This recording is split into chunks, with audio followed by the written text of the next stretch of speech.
All right, so today I'm making kimchi, and I started with one whole head of Napa cabbage and about a quarter of a red cabbage.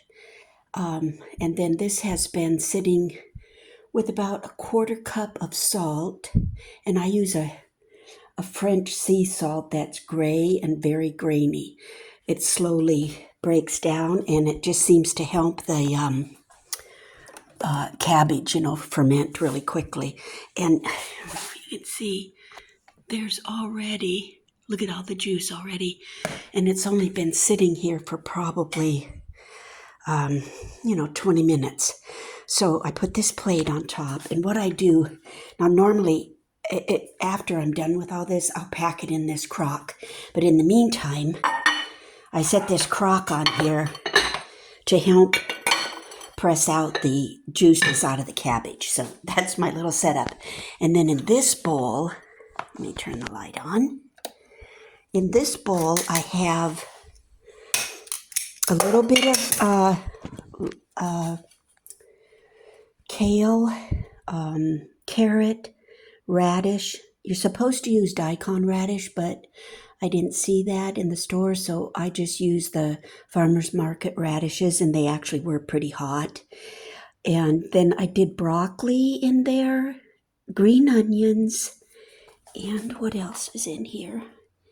The mash of fresh ginger and garlic. And, oh gosh, is that all that's in there? I guess so. Radish, carrot. I julienned it really thin. First I used my mandolin, and then I julienned it after that, so they're really thin.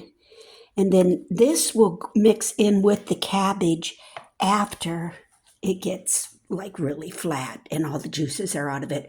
So I'm going to give that another, 30 minutes or so.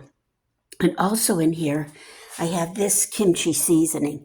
Now, there's another one you get, like, I can't remember the name right now, but it's on any recipe on YouTube for kimchi.